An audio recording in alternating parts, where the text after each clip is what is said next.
Agora vamos falar do planeta Terra, né? Mais especificamente do que tem ao redor dele. Você sabia que o planeta tem um campo magnético ao redor que é responsável por proteger a superfície? Ele nos guarda, né, principalmente de partículas que vêm do Sol. E aqui, bem em cima de Santa Catarina, existe uma falha nessa proteção. Na verdade, essa falha está passeando no Atlântico Sul. Eu vi essa notícia no portal ND+, a gente trouxe para cá. A gente vai entender tudo isso com o nosso professor doutor em Física, o Marcelo Girard. Já estava com saudade, ele está conectado conosco. Mais uma vez, boa tarde, Marcelo. Seja bem-vindo.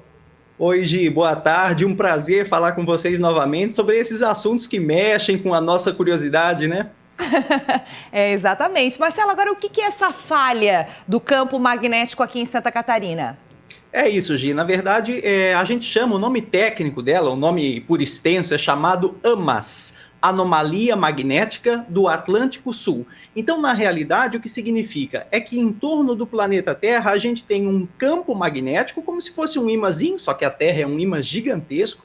E aqui em cima, não só do estado, mas da parte aqui aí na imagem a gente tem essa representação do que seria o campo magnético da Terra, tá certo? Ali à direita da imagem. Então, aqui no Atlântico Sul, em cima do Oceano Atlântico Sul e também por cima da América do Sul, inclusive Santa Catarina, principalmente região sul, sudeste, centro-oeste do país, a gente tem o campo magnético terrestre um pouco mais enfraquecido. Então, não é bem uma falha completa, ou seja, não é uma ausência de campo magnético, mas é o campo magnético um pouco mais fraco. Por isso é chamado anomalia magnética da América do Sul. Não é uma novidade, viu, Gi? Isso já é bem conhecido há séculos, essa anomalia, e a gente simplesmente vem acompanhando o que está acontecendo com ela. Então, ela simplesmente vem se deslocando, o centro dela vem enfraquecendo um pouco aqui por cima da região sul, e ela vem se deslocando do oceano para cima do continente. Ai, ufa! Achei que era o fim do mundo. Eu assisto bastante documentário, eu gosto bastante desse assunto, assisto bastante documentários, então eu já sabia que não era o fim do mundo, né? Mas a gente queria esse drama. Mas claro, agora, com certeza. Agora tem a questão, assim, eu acho que é interessante a gente destacar. Estamos protegidos, ou seja, a radiação solar vai nos atingir com mais força devido a essa anomalia? Isso. Se vocês puderem colocar a imagem de novo, agora dá para explorar uma outra coisa legal que vocês tinham colocado na tela ali. Na esquerda ali da imagem, a gente tem o Sol. E o Sol manda um monte de partículas carregadas o tempo inteiro para o espaço. Isso é chamado de vento solar, que não tem a ver com o ar, como o vento aqui na Terra, mas são partículas carregadas que atingem o nosso planeta. Só que quando essas partículas carregadas entram na região do campo magnético da Terra, que a gente vê ali à direita, elas são desviadas pelo campo magnético. Então, como a Gi falou, esse campo magnético serve como um escudo em volta do planeta para que essas partículas não atinjam de forma significativa a superfície da Terra. Então, Gi, mesmo com a anomalia magnética do Atlântico Sul, a gente ainda tem campo magnético aqui. Então, não é nada que a gente precise se preocupar em termos de saúde, ou seja, a nossa saúde não está estremecida por causa dessa AMAS. Por outro lado, como o campo magnético é um pouco mais fraco, a gente pode ter uma incidência dessas partículas carregadas um pouco maior. E isso tem problema para quê?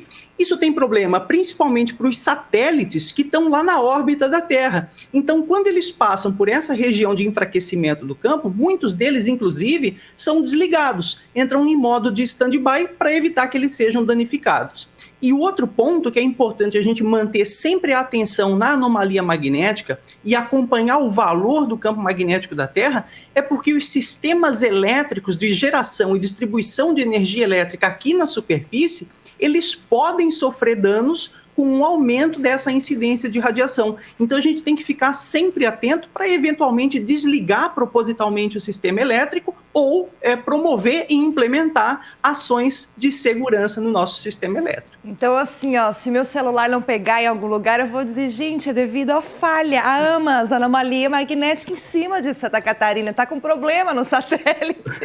Alguns sinais de rádio são interrompidos, mas aí não necessariamente por causa da AMAS, tem a ver daí com as tempestades geomagnéticas, que daí são quando acontece muita incidência, muita emissão dessas partículas pelo Sol. Isso, em geral, dura algumas horas ou até alguns minutos, alguns dias, mas, em geral, não passa muito disso. Essa anomalia do Atlântico Sul, ela é a mais conhecida, né? Tem alguma outra em evidência, Marcelo? Não sei se tu sabes.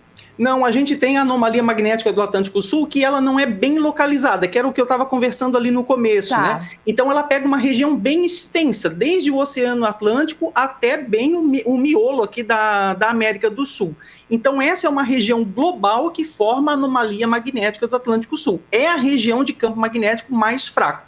Próximo aos polos, por exemplo, o continente asiático e lá na Antártida, a gente tem os campos magnéticos um pouco mais intensos. Então é, de certa forma, natural que aconteça uma variação. Agora, esse valor levemente mais baixo é a AMAS, a anomalia magnética do Atlântico Sul. Uhum.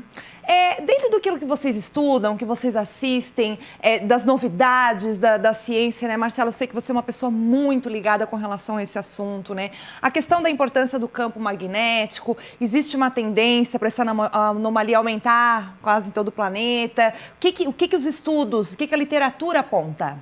Então, Gi, essa pergunta é muito interessante. Na realidade, a gente entende o campo magnético da Terra como algo dinâmico. E as pessoas estão acostumadas a pensar o campo magnético como algo estático, como se fosse um imãzinho de geladeira. Mas não é. Eu gosto de pensar da seguinte forma, fica fácil para todo mundo entender. A nossa atmosfera é a mesma em todos os lugares, quer dizer, o ar que tem aí também tem aqui. Mas pode acontecer uma ventania em Criciúma que não vai acontecer aqui em Florianópolis. No interior da Terra, o movimento de ferro e níquel e outras partículas carregadas e íons é o que causa o campo magnético da Terra. Agora, da mesma forma que na atmosfera a gente pode ter variações de um local para o outro, dentro da Terra, a gente também pode ter variações. Não é uma coisa estática e uniforme. Portanto, Gi, o campo magnético da Terra, ele sofre, sim, mudanças ao longo de séculos, ao longo de milhares e ao longo de milhões de anos. Uma outra curiosidade legal sobre isso é que há centenas de milhares de anos atrás, por exemplo, o campo magnético da Terra era invertido. Então isso é completamente natural. Uma bússola apontaria para o sul e não para o norte. Olha só. Então isso é um processo absolutamente natural do nosso planeta e esse campo com certeza vai continuar se alterando ao longo do tempo. Demais, Marcelo, a gente é super fã, né? Baita professor de física aqui, né? Valeu. Sempre um prazer falar com vocês, é muito bom a gente discutir esses temas. Eu adoro. Beijão. Beijo, obrigada, Marcelo. Valeu, tchau. Gente, não é o fim do mundo, viu?